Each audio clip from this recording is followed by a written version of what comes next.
নমস্কার, মিঠার একটা নতুন ভিডিওতে সবাইকে স্বাগত। আজকের ভিডিওটা শুরু করব ওইভাবেই, ঠিক যেইভাবে আমারও দিনে শুরু হয়। আমি ঘুম থেকে উঠে সবার প্রথমে 1 কাপ ব্ল্যাক কফি খাই উইদাউট সুগার। মাই করে রাখে, আমি জাস্ট ঘুম থেকে উঠে খাই, খেয়ে তারপরে আমার কাজ শুরু করে দিই। বারান্দায় বসে বসে একটু কফিটা খাচ্ছিলাম আর সঙ্গে এই গাছগুলোকে দেখছিলাম। এই গাছগুলোই কিন্তু আমার কেকের ব্যাকগ্রাউন্ড। আমার স্ট্যাটিক ব্যাকগ্রাউন্ড ভাল লাগে না, তাই আমি এগুলোকেই ব্যাকগ্রাউন্ড হিসেবে ইউজ করি। বেশ কিছু বছর আগে একটাই কাটিং এনে লাগিয়েছিলাম আর সেখান থেকে এখন পুরো বারান্দা ভরে গেছে। প্রথমেই আমি কোনো মেজর কাজে ঢুকে যাই না, ধীরে ধীরে কাজের মধ্যে ঢুকি। তাই একটা কন্টেনারের অর্ডার দিয়েছিলাম সেট, সেটাই এসছে। ওটার মধ্যে কিছু আমি মিলেট বেসড ফ্লাওয়ার কিনেছি, সেইগুলোকেই একটা একটা করে ঢেলে রাখবো। রেখে তারপর ওগুলোকে সব একটা একটা করে লেবেল করে নেব। একবারে দুম করে পুরো কেকের মধ্যে ঢুকে যাই না, কারণ ঘুম থেকে উঠেই তো কাজটা শুরু করে দিই, এনার্জি পাই না। তাই এই এনার্জি গেইন করার প্রসেসটাই হলো কফি আর টুকটাক কাজ দিয়ে শুরু করা। গুঁড়ো দুধ, বেসন, জোয়ার আর রাগি, এই 4টে জিনিস এর মধ্যে ঢেলে রাখলাম, দিয়ে লেবেল করে দিলাম। কারণ প্যাকেটগুলো তো নেই, কাজের সময় যখন তাড়াহুড়ে বার করব তখন বুঝতে পারবো না কোনটা কি, তখন এক কেলেঙ্কারি হয়ে যাবে। এরপরে আমার ওই দিনকের কাজে ছিল ব্রাউনি। অনেকগুলো ব্রাউনির অর্ডার ছিল, কিছু কুরিয়ার হবে আর কিছু লোকাল পিক আপ হবে। সেগুলো একটা একটা করে এবার আমি কেটে অ্যাসেম্বল করে নেব। আমার কাছে ব্রাউনি 2 রকমের পাওয়া যায়, একটা এগ বেসড আর একটা এগলেস। আর ডিফারেন্ট টাইপস অফ ব্রাউনি তো আছেই, তার জন্য ব্রাউনি যদি কেউ অর্ডার করতে চান তাহলে আমায় হোয়াটসঅ্যাপ করে দেবেন, আমি ব্রাউনির যে মেনু লিস্টটা আছে সেইটা পাঠিয়ে দেবো। 2 রকম সাইজে আমি ব্রাউনি বিক্রি করি, একটা হলো স্মল ব্লক আর একটা হলো লার্জ ব্লক। স্মল ব্লক কাটলে 4 পিস হয় আর লার্জ ব্লক কাটলে 9 পিস হয়। ব্রাউনির ডেলিভারি কিন্তু প্যান ইন্ডিয়া অ্যাভেলেবেল। এই দিনকে যেহেতু আমার অর্ডারগুলো একটু হালকা ছিল, তাই মনে হলো যে একটু সময় নিয়ে একটুখানি চেষ্টা করে দেখি যদি একটু ক্রিয়েটিভ ওয়েতে ভিডিওটা করা যায়। ক্রিয়েটিভ মানে কি, একটু যদি ডিটেলসে কিছু আমি দেখাতে পারি। ব্রাউনিগুলো কাটা হয়ে গেছিলো, তারপরে আমি এখানে চকলেট গানাশ ড্রিজল করে নিচ্ছি। এগুলো লোকাল পিক আপের ছিল, কুরিয়ারে এটা আমি অ্যাভয়েড করি, একটু মেসি হয়ে যায় তার জন্য।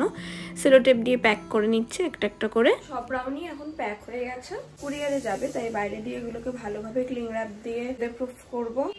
প্রুফ মানে যাতে বাইরের হিউমিডিটিটা ওটাকে না এফেক্ট করতে পারে, কারণ কুরিয়ারে তো একদিন থাকে। একটা যাবে বর্ধমান, একটা যাবে উত্তরপাড়া। উত্তরপাড়া তো একদিনেই পৌঁছে যাবে, আমি জানি। বর্ধমানও তাই আশা করি একদিনেই পৌঁছাবে, না হলে ম্যাক্সিমাম 1.5 দিন লাগবে, তার মধ্যে পৌঁছাবে। তো যেহেতু ওয়্যার হাউসে থাকে, তাই আমি এমনভাবে দিই যাতে জিনিসটা পুরোপুরি ফ্রেশ থাকে। এরকম যদি কুরিয়ারে কেউ ব্রাউনি নেন আমার থেকে, ইজিলি চলে যায়, কিন্তু সেটা রিসিভ করার পর কিছুক্ষণ অ্যাটলিস্ট ওটাকে ফ্রিজে রেখে তারপরে বার করে রুম টেম্পারেচার এনে খেতে পারেন, বা 10 থেকে 20 সেকেন্ড মতন মাইক্রো ওভেনে ওয়ার্ম আপ করেও খেতে পারেন। টেস্ট সেম থাকে, একদম ফ্রেশ থাকে। এগুলো আমি এগলেস বানাই কুরিয়ারের জন্য, যাতে রেখে খাওয়া যায়, ট্রানজিটও যাতে কোনো অসুবিধা না হয়। এটাকে এয়ারটাইট কন্টেনারে ফ্রিজে রেখে ইজিলি ভালোভাবে খাওয়া যাবে। ফ্রেশ কতদিন থাকবে, যেহেতু এতে কোনো রকমের প্রিজারভেটিভস থাকে না, সেই কারণে আমি চেষ্টা করি যতটা শেলফ লাইফ বাড়ানো যায়। সেই জন্যই মেনলি এগলেস করা। মানে কেউ এগলেস না চাইলেও আমি সাজেস্ট করি যে এগলেসটা নিতে, শেলফ লাইফটা ইনক্রিজ হয়ে যায়। ক্লিং র্যাপ দিয়ে মুড়ে নিলে, বক্সটাকে চারিধার দিয়ে মুড়ে নিলে বাইরের হাওয়াটা যেহেতু যায় না, খাবারটা অনেক দিন ধরে ফ্রেশ থাকে, টেস্টটা একদম ইনট্যাক্ট থাকে। যে ব্রাউনিগুলো কুরিয়ারে যাবে ওইগুলো বাবাকে দিয়ে দেবো, বাবা নিয়ে গিয়ে দোকানে দিয়ে দেবে, আর তারপর যা ডিটেলস পাঠানো সব আমি ফোনে দিয়ে দেবো। এরপর একটা পার্সেল আনবক্সিংয়ের ছিল, কিছু আর্টিফিশিয়াল ফ্লাওয়ার আনিয়েছিলাম, সেইগুলোই খুলবো। ফুলগুলো আমি ওদের ছবি দেখে নিলাম, এত ভালো লাগলো ফুলগুলো। প্রথমে একটা বাটার ক্রিমের স্টেন্সিল ছিল আর কিছু টপার শেষ হয়ে গেছিলো, সেগুলো আনালাম। এই টুগেদার ফরএভার, 50 ইয়ার্স, এইরকম কিছু টপার। আর এই হলো ফুলগুলো, মানে বেশিরভাগই গোলাপ আর হাইড্রাঞ্জা আছে কিছু। সব থেকে পছন্দ আমার এই গোলাপিটা, এত সুন্দর লাগছে দেখতে, একদম ন্যাচারাল ফুলের মতন। কিছু গোল্ডেন ফিলারও নিয়েছি, কিন্তু ফুলগুলো হলো আমার সব থেকে বেশি পছন্দ হয়েছে, একদম ন্যাচারাল ফিনিশ, কেকের মধ্যে দিলে খুব ভালো লাগবে, সেই কারণে নিয়ে রাখলাম।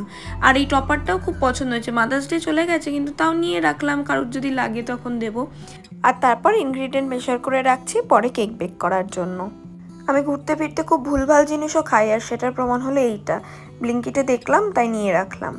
রাতে বেরিয়েছিলাম একটুখানি খেতে, আমি নিয়েছিলাম চিকেন বিরিয়ানি, ওরা নিয়েছিল মাটন বিরিয়ানি, আমি মাটন খাই না। আর তারপরে বাড়ি এসে পরের দিনের যে কেকটা ছিল সেই কেকটারই ফিনিশিংটা কমপ্লিট করে নিচ্ছি। এই ডিজাইনটা আমি অনেক করেছি, এটা একটা 300 গ্রামের কেকে করছি। আর বিভিন্ন কালারে বিভিন্ন শেডে করেছি। প্রত্যেকটা কেকই প্রত্যেকটার থেকে একটু একটু হলেও ডিফারেন্ট। অফ ক্যামেরা পুরো ডেকোরেশনটা কমপ্লিট করে নিয়ে আবার নেক্সট দিনের যে অর্ডারটা আছে সেই অর্ডারটা আমি শুরু করে দিয়েছি।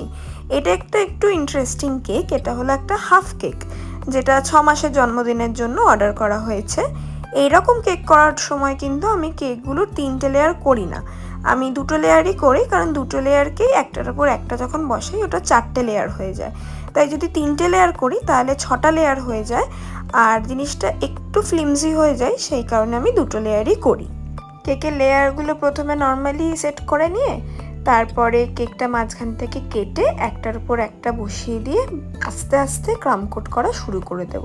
এই প্রসেসটা কিন্তু এরকম কেকে একটু সময় নিয়ে করতে হয়, একটু ধৈর্য নিয়ে করতে হয়, একবারে পুরোটা হয় না।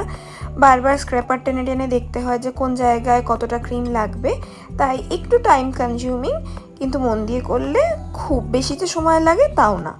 এখানে আমি সেভাবে আস্তে আস্তে দেখে দেখে করে নিয়েছি, আর নেওয়ার পর স্ট্রাকচারটা আমার রেডি হয়ে গেছে।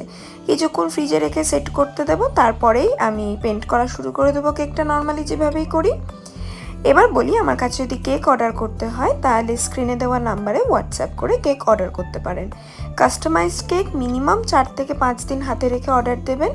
আমি সেম ডে বা একদিনের নোটিসেও কাস্টমাইজড কেক করি, তবে তার জন্য কিছু কন্ডিশনস আছে। সবসময় কিন্তু একদিনের নোটিসে হয় না। ফাইনাল লুকটা ছিল কেকটার এরকম।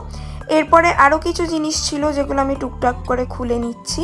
একটা ওয়ে প্রোটিন খুললাম, আর এরপরে আরও কিছু টপার ছিল, এই মা বাবা লেখা কিছু অ্যাক্রিলিক টপার, একটা স্প্রিঙ্কল আর পাম লিভস কিছু।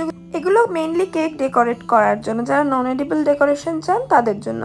এরপর আমার একটা শাড়ি এসছে, যেটা অর্ডার করা ছিল, পুজোয় পরবো বলেই কেনা। সেই শাড়িটা খুলতেই আমি আজকের ভিডিওটা শেষ করব।